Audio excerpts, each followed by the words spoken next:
नमस्कार। आकाशवाणी से दोपहर समाचार के साथ मैं कनकलता।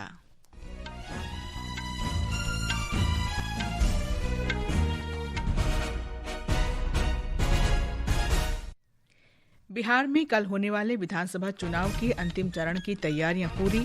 122 सीटों पर 136 महिलाओं सहित 1302 उम्मीदवार चुनाव मैदान में। सहकारिता मंत्री अमित शाह ने नई दिल्ली में सहकारी कुंभ 2025 का उद्घाटन किया। शहरी सहकारी बैंकों से युवाओं और वंचितों को सशक्त बनाने का आग्रह किया।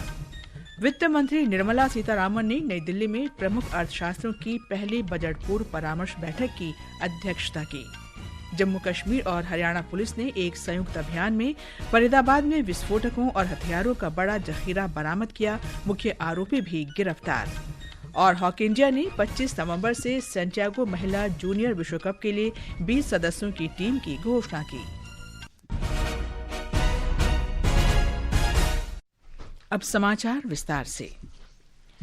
बिहार में कल विधानसभा चुनाव के दूसरे और अंतिम चरण में 20 जिलों के 122 विधानसभा क्षेत्रों में वोट डाले जाएंगे। निर्वाचन आयोग ने निष्पक्ष और शांतिपूर्ण मतदान के लिए सभी तैयारियां कर ली हैं। इस चरण में भारत नेपाल सीमा पर स्थित विधानसभा क्षेत्रों और सीमांचल, मगध, शाहबाद, कोसी और मिथिलांचल क्षेत्रों में मतदान होगा। विधानसभा चुनाव के दूसरे और अंतिम चरण में 3 करोड़ 70 लाख से अधिक मतदाता 1302 उम्मीदवारों के भाग्य का फैसला करेंगे। इनमें 136 महिला उम्मीदवार भी शामिल हैं। मतदान सुबह 7 बजे से शुरू होकर शाम 6 बजे तक चलेगा। सुरक्षा कारणों से कुछ विधानसभा क्षेत्रों में मतदान सुबह 7 बजे से शाम 5 बजे तक ही होगा। ऐसे मतदान केंद्रों की संख्या 1202 है। इस चरण में 45,000 से अधिक मतदान केंद्र बनाए गए हैं। मतदान प्रक्रिया की निरंतर निगरानी सुनिश्चित करने के लिए सभी मतदान केंद्रों से वेबकास्टिंग की व्यवस्था की गई है। निर्वाचन आयोग ने पटना में मुख्य चुनाव अधिकारी कार्यालय में एक अत्याधुनिक नियंत्रण और कमांड केंद्र स्थापित किया है। महिला सशक्तिकरण को बढ़ावा देने के लिए 595 मतदान केंद्रों का प्रबंधन पूरी तरह से महिला मतदान कर्मी करेंगी। 21 दिव्यांग मतदान केंद्रों का संचालन दिव्यांग कर्मी करेंगे। 316 आदर्श मतदान केंद्र स्थापित किए गए हैं। हमारे संवाददाता ने बताया है कि अधिकांश निर्वाचन क्षेत्रों में एनडीए और महागठबंधन उम्मीदवारों के बीच मुकाबला है। बिहार विधानसभा चुनाव के दूसरे चरण में एनडीए की ओर से सबसे अधिक 53 प्रत्याशी भारतीय जनता पार्टी की ओर से और 44 उम्मीदवार जनता दल यूनाइटेड से चुनावी मैदान में हैं। वहीं लोक जनशक्ति पार्टी रामविलास ने 15, हिंदुस्तानी अवाम मोर्चा ने 6 और राष्ट्रीय लोक मोर्चा ने 4 सीटों पर अपने प्रत्याशी उतारे हैं। महागठबंधन की ओर से राष्ट्रीय जनता दल 71 और कांग्रेस 37 सीटों पर चुनाव लड़ रही है। मुकेश सहनी के नेतृत्व वाले विकासशील इंसान पार्टी ने 8 और सीपीआई माले ने 6 सीटों पर अपने प्रत्याशी उतारे हैं। नीतीश कुमार के नेतृत्व वाली सरकार के 12 कैबिनेट मंत्रियों के भाग्य का फैसला होगा। धर्मेंद्र कुमार राय, आकाशवाणी समाचार, पटना। चंपारण जिले में मौजूद हमारे संवाददाता ने बताया है कि जिले की 9 सीटों पर कल होने वाले मतदान की तैयारियां पूरी हो गई हैं। पश्चिम चंपारण जिले के 9 विधानसभा क्षेत्रों में बेतिया, वाल्मीकि नगर, नौतन, चनपटिया, नरकटियागंज, रामनगर, बगहा, लौरिया और सिकटा शामिल हैं। एनडीए की ओर से भाजपा 7 सीटों पर और जदयू 2 सीटों पर चुनाव लड़ रही है। वहीं महागठबंधन की ओर से कांग्रेस 6 सीट, राजद 2 सीट, जबकि विकासशील इंसान पार्टी और भाकपा माले 1-1 सीट पर चुनाव लड़ रही है। इन 9 विधानसभा क्षेत्रों से कुल 72 उम्मीदवार मैदान में है। इन सभी विधानसभा क्षेत्रों में मतदान सुबह 7 बजे से शाम 6 बजे तक होगा। आनंद कुमार, आकाशवाणी समाचार, बेतिया। नवादा जिले की 5 सीटों पर भी कल मतदान होगा। एक रिपोर्ट। नवादा जिले की सभी 5 विधानसभा सीटों में हिसुआ, नवादा, गोविंदपुर, रजौली और वारिसलीगंज शामिल है। इन 5 विधानसभा सीटों में से भाजपा और लोजपा रामविलास 2-2 सीटों पर चुनाव लड़ रही है, जबकि जदयू 1 सीट पर। महागठबंधन की ओर से राष्ट्रीय जनता दल 4 सीटों पर और कांग्रेस 1 सीट पर चुनाव लड़ रही है। प्रमुख विधानसभा क्षेत्र नवादा सीट पर जेडीयू ने मौजूदा विधायक विभा देवी को उम्मीदवार बनाया है। वहीं आरजेडी ने कौशल यादव को मैदान में उतारा है, जबकि अनुज सिंह जन सुराज पार्टी से चुनाव लड़ रहे हैं। दीपेंद्र कुमार, आकाशवाणी समाचार, नवादा। 7 राज्यों की 8 विधानसभा सीटों के लिए भी कल उपचुनाव होंगे। ये सीटें हैं जम्मू कश्मीर में बडगाम और नगरोटा, राजस्थान में अंता, झारखंड में घाटशिला, तेलंगाना में जुबली हिल्स, पंजाब में तरन तारन, मिजोरम में डंपा और ओडिशा में नुआपड़ा। मतगणना 14 नवंबर को बिहार विधानसभा चुनावों की मतगणना के साथ होगी। ये समाचार हमारी वेबसाइट www.newsonair.gov.in और हमारे न्यूज ऑन एआईआर ऐप पर भी उपलब्ध हैं। दोपहर समाचार में आपका फिर स्वागत है। राष्ट्रपति द्रौपदी मुर्मू आज लुआंदा में अंगोला की संसद को संबोधित करेंगी। राष्ट्रपति अंगोला में भारतीय समुदाय के सदस्यों से भी बातचीत करेंगे। अंगोला में भारतीय समुदाय के लगभग 8,000 लोग हैं।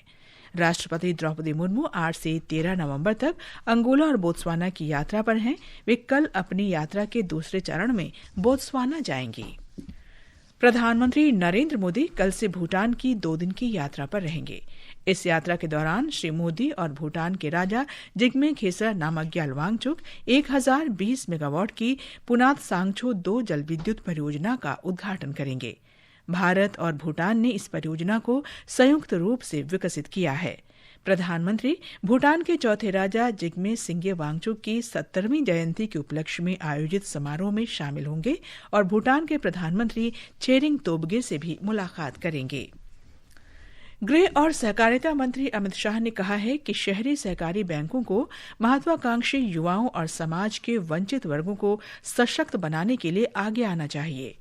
आज नई दिल्ली में शहरी सहकारी ऋण क्षेत्र पर एक अंतर्राष्ट्रीय सम्मेलन सहकारी कुंभ 2025 का उद्घाटन करते हुए श्री शाह ने ये बात कही। श्री शाह ने कहा कि 5 वर्ष के भीतर 2 लाख से अधिक आबादी वाले प्रत्येक कस्बे में एक शहरी सहकारी बैंक स्थापित करने का लक्ष्य होना चाहिए। उन्होंने कहा कि त्रिभुवन सहकारी विश्वविद्यालय की स्थापना युवा पीढ़ी को सहकारिता से जोड़ने और सहकारी क्षेत्र के लिए पेशेवर तैयार करने के उद्देश्य से की गई है।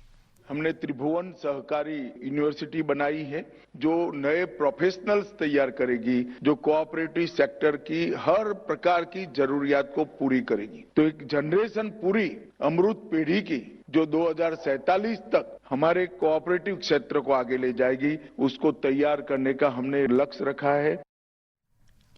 इस अवसर पर श्री शाह ने अमूल और इफ्को को अंतर्राष्ट्रीय सहकारी गठबंधन की विश्व रैंकिंग में शीर्ष 2 स्थान हासिल करने पर बधाई दी।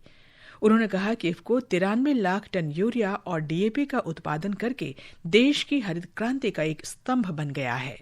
आज IFFCO 93 lakh metric ton urea और डीएपी का उत्पादन कर हमारे देश की ग्रीन रेवोल्यूशन का स्तंभ बना है। आज ब्राजील, अमेरिका, ओमान, जॉर्डन और दुनिया के 65 देशों में इफ्को के नैनो यूरिया और डीएपी जाते हैं। रक्षा मंत्री राजनाथ सिंह ने आज नई दिल्ली स्थित वर्ल्ड ट्रेड सेंटर में अत्याधुनिक सुविधायुक्त रक्षा सार्वजनिक क्षेत्र उपक्रमों जीपीएसयू भवन का उद्घाटन किया। इस अवसर पर रक्षा मंत्री ने 16 रक्षा सार्वजनिक उपक्रमों की वार्षिक प्रदर्शन समीक्षा बैठक की अध्यक्षता की। इस कार्यक्रम में एचएएल के नए अनुसंधान और विकास मैनुअल और डीपीएसयू में नवीकरणीय ऊर्जा पहलुओं पर प्रकाश डालने वाली एक रिपोर्ट स्वयं का भी विमोचन किया गया। लोकसभा अध्यक्ष ओम बिरला ने आज कोहिमा में नागालैंड विधानसभा में राष्ट्रमंडल संसदीय संघ भारत क्षेत्र 3 के 22वें वार्षिक सम्मेलन का उद्घाटन किया। श्री बिरला ने उद्घाटन भाषण में कहा कि पूर्वोत्तर क्षेत्र अपनी समृद्ध संस्कृति, विविधता और मजबूत लोकतांत्रिक मूल्यों के लिए जाना जाता है। उन्होंने पूर्वोत्तर विधानसभाओं की एकता और क्षेत्रीय आवश्यकताओं के अनुरूप नीतियां बनाने के लिए उनकी सराहना की। जिस राज्य के अंदर दूरदृष्टि नीति बनती है, जिस नीतियों के अंदर जनता की अपेक्षाएं आकांक्षा आती है, जिन नीतियों के अंदर जनता के विचारों से जन्म नीति बनती है, निश्चित रूप से वह राज्य भविष्य में एक व्यापक आर्थिक सामाजिक परिवर्तन करते हुए विकास के मूलभूत ढांचों के साथ वहां की प्रकृति, वहां की संस्कृति को जीवंत रखते हुए नीतियां बनाने का काम करेगी। वित्त मंत्रालय ने एक सोशल मीडिया पोस्ट में बताया है कि केंद्रीय वित्त और कॉरपोरेट कार्य मंत्री निर्मला सीतारामन ने आज नई दिल्ली में आगामी केंद्रीय बजट 2026-27 के लिए देश के प्रमुख अर्थशास्त्रियों के साथ पहली बजट पूर्व बैठक की अध्यक्षता की। बैठक में वित्त मंत्रालय के आर्थिक मामले विभाग के सचिव, केंद्र सरकार के मुख्य आर्थिक सलाहकार और आर्थिक मामलों के विभाग के वरिष्ठ अधिकारी शामिल हुए। नरेंद्र मोदी सरकार द्वारा विभिन्न क्षेत्रों में जीएसटी दरों में कटौती के साथ 22 सितंबर को शुरू किए गए जीएसटी बचत उत्सव से देश भर के नागरिकों को लाभ हो रहा है। हमारी संवाददाता ने बताया है कि अगली पीढ़ी के जीएसटी सुधारों से लद्दाख की अर्थव्यवस्था को कैसे बढ़ावा मिल रहा है। नए जीएसटी सुधारों के अंतर्गत सरकार ने लद्दाख के कारीगरों, किसानों और छोटे उद्यमों को बड़ी राहत प्रदान की है। पश्मीना ऊन, नमदा कालीन और अन्य हथकरघा उत्पादों पर जीएसटी अब 12% से घटाकर 5% कर दिया गया है। इसके साथ ही एप्रिकॉट यानी खुबानी और सी बकथॉर्न जैसे उत्पादों पर कर में कमी से हजारों कृषक परिवारों को लाभ हुआ है। इससे महिला स्व सहायता समूहों को प्रोत्साहन मिला है। वहीं 7,500 रूपए तक के होटल के कमरों पर भी कर को 12% से घटाकर 5% कर दिया गया है। जीएसटी सुधार ने न केवल लद्दाख की विरासत की रक्षा की है, बल्कि इसके स्थायी उद्योगों को भी बढ़ावा दिया है। शिवांग के साथ सौम्या शरण, आकाशवाणी समाचार, दिल्ली। हरियाणा और जम्मू कश्मीर पुलिस ने संयुक्त कार्रवाई में एक कश्मीरी डॉक्टर को गिरफ्तार किया है। फरीदाबाद के धौज में कश्मीरी डॉक्टर के घर से बड़ी मात्रा में विस्फोटक बरामद हुए हैं। डॉक्टर मुजब्बल फरीदाबाद के अल फलाह विश्वविद्यालय में कार्यरत है। पुलिस आयुक्त सत्येंद्र कुमार गुप्ता ने बताया कि पुलिस ने गिरफ्तारी के समय कश्मीरी डॉक्टर के घर से भारी मात्रा में हथियारों का जखीरा बरामद किया है। रेड्स के दौरान यहाँ पे 360 केजी के आसपास इनफ्लेमेबल मटेरियल है, जो कि संभावित अमोनियम नाइट्रेट है। एक कैरन कॉप rifle with 3 magazines and 83 live rounds, एक pistol with 8 live rounds, 2 empty cartridges और 2 एडिशनल मैगजीन्स है। इनसे जो है रिकवरी की गई है। ये समाचार आकाशवाणी से प्रसारित किए जा रहे हैं। ताज़ा समाचार जानने के लिए आप हमारे social media handle @AIR news Hindi को फॉलो कर सकते हैं। ये आकाशवाणी है। मौसम विभाग ने आज केरल और माहे में तेज बारिश और गरज के साथ छींटे पड़ने का अनुमान व्यक्त किया है। तमिलनाडु, पुद्दुचेरी और कराईकाल के कुछ हिस्सों में भी दिन में गरज के साथ छींटे पड़ सकते हैं।